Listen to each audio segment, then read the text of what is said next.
Good morning, children. Today I'll discuss about the different categories of resources, mainly on the basis of ownership, how these resources are classified.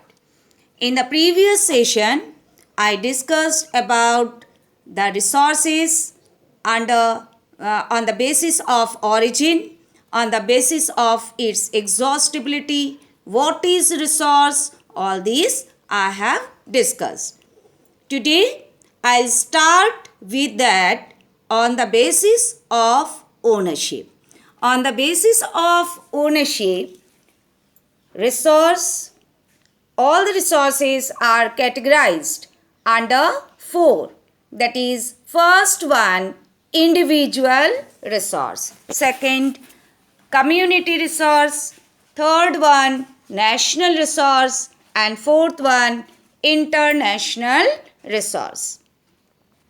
So first, we will just discuss about individual resource.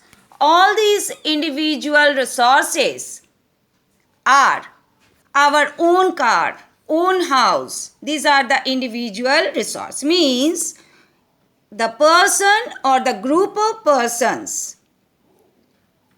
having their own resource are categorized under individual resource. Then the second of one, community resource. Which are these community resources? These community resources means these resources are owned by the community. Like that park, all the people of that particular community are just using. All the vehicles, that common vehicles, these are coming that community resources. Community park, community well, community that is dam, these are the community resources. Then we are coming to that, the national resource. Which are these national resources? Within our nation, means within the territory of the nation, whatever resources we have, these all are considered as national resource. That is, even under this resource, the public, private, community, all the resources are included. Yes, though we have our private resources, but the nation has their legal rights to just occupy the land or our own resources, private resources also, for the welfare of the society and the public of the nation. But they are just giving few, they are just going to compensate for the same. They are giving few amount and then they are acquiring that land or that property for their for the welfare of the public use. That is for the welfare of the people of the nation. Like that Jamuna Expressway, already just established at the time, many lands were acquired. That is the private land of that the farmers were acquired. Government had given them few money and acquired the land for that welfare of us, welfare of the nation.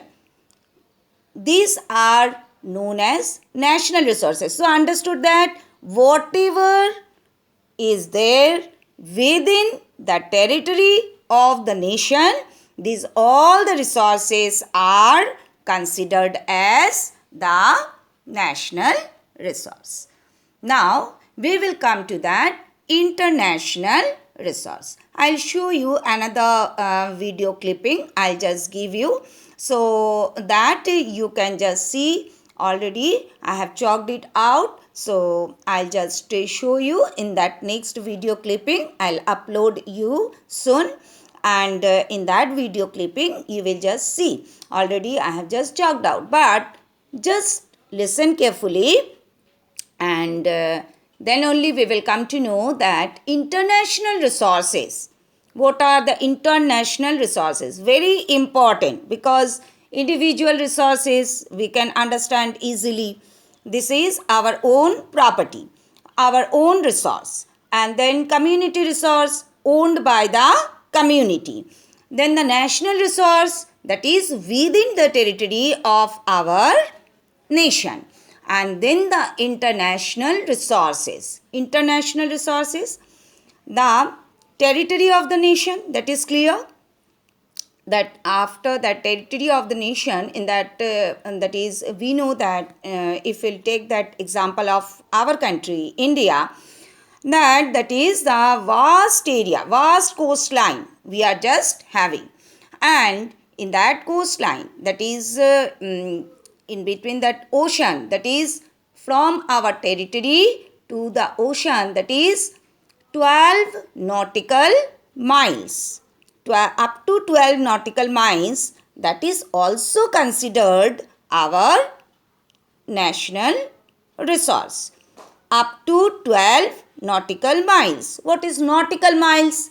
Nautical miles, these are the units, and this nautical mile is an unit which is used to measure the distance in ocean. And 1 nautical mile is considered as approximately 1.9 kilometer. So 12 nautical miles approximately, that is 19.2 kilometer. So up to these 12 nautical miles, this is also our national resource. Then 12 nautical miles to 200 nautical miles, that is 12 nautical miles to 200 nautical miles are considered as the exclusive oceanic zone. This exclusive economic zone, so we came to know what is exclusive economic zone, that is 12 nautical miles to 200 nautical miles. Now we will just consider that this exclusive economic zone, because this from this exclusive economic zone and beyond this exclusive economic zone, whenever we are just having just by the side of our nation, that area, from that area, if it is very that is resource rich region, then under the permission of UNO, that is United Nations Organization, it's an international organization. Under the permission of UN, we can just use the resource for our development. If the country is needed very badly, then they should get the permission from UNO, and then only they can just use that resources. But the thing is, what is international resource? Now, exclusive economic zone we came to know, that is up to 200 nautical miles, means 12 nautical miles to 200 nautical miles. And then we are coming to know that the international resource beyond 200 nautical miles, all the resources are there under the ocean. These are known as international resources. Understood, children? Up to 12 nautical miles, that is also considered as our national resource.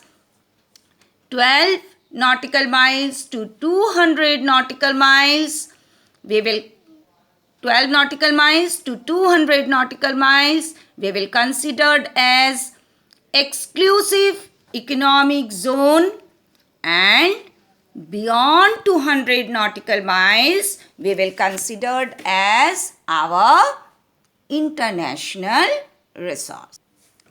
Now I will discuss about the resources on the basis of status of development. On the basis of status of development, it is again of four types. That is potential, developed, stock and reserve. Very important portion. That is potential resource. We have the potential. Human being, we are generally saying that children, human beings are having lots of potential. So what is potential? We have, that is the capacity to use the same. But maybe it is not properly identified and measured, or fully it is not in use.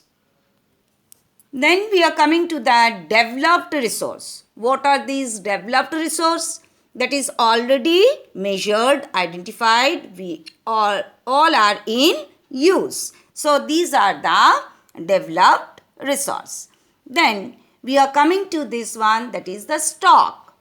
Without having that technology, proper technology, we cannot develop any resource.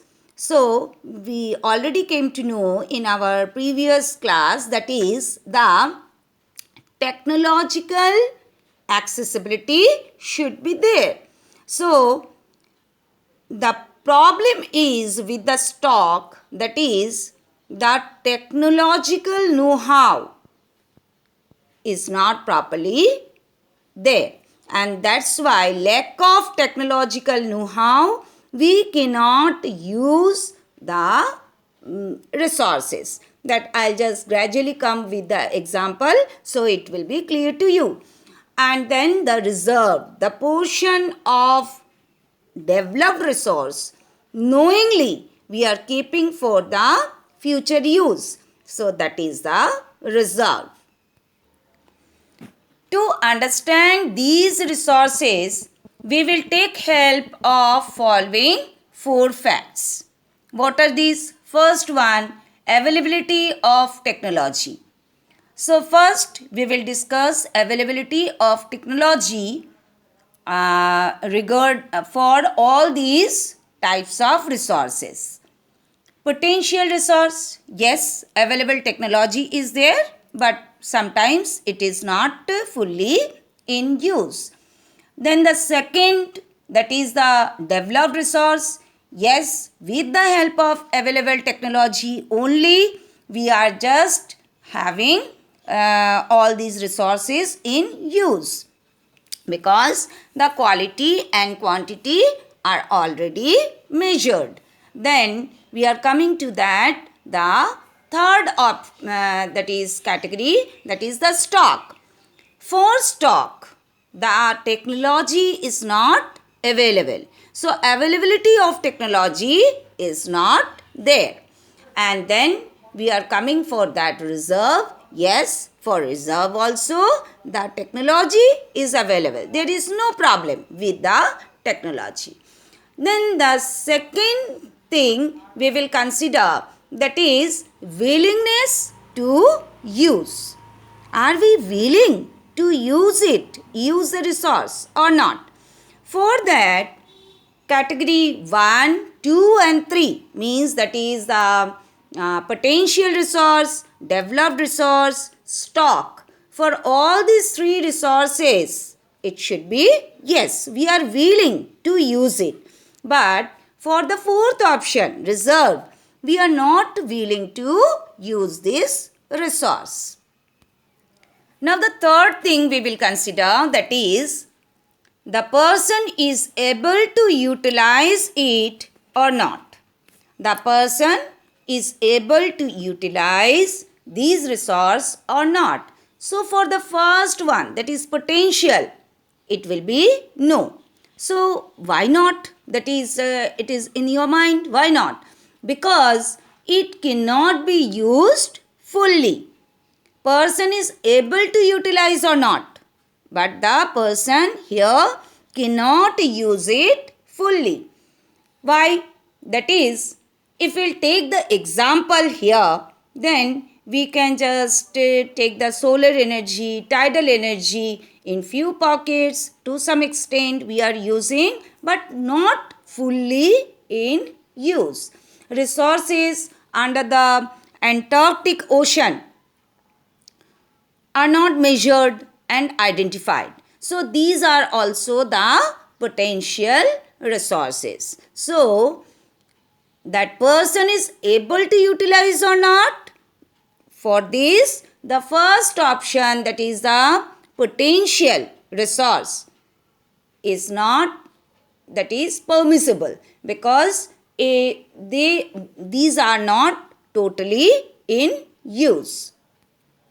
Now the second option we will take, that is second category, that is the developed resource. So developed resource, yes, person is able to utilize all these resources. And the fourth option also, that is person is able to utilize. Knowingly they are not using, that is a different thing, but they can utilize the same. But the third option, once again, that is the stock. Yes, the person are not able to utilize because the technology is not available. Now we will come to this one, that is the second option. That is, what is the last fact we will take, that is the example. First option, that is the potential, first classification, potential resource, that already I have just given you the example. Solar energy, tidal energy, and that is all the resources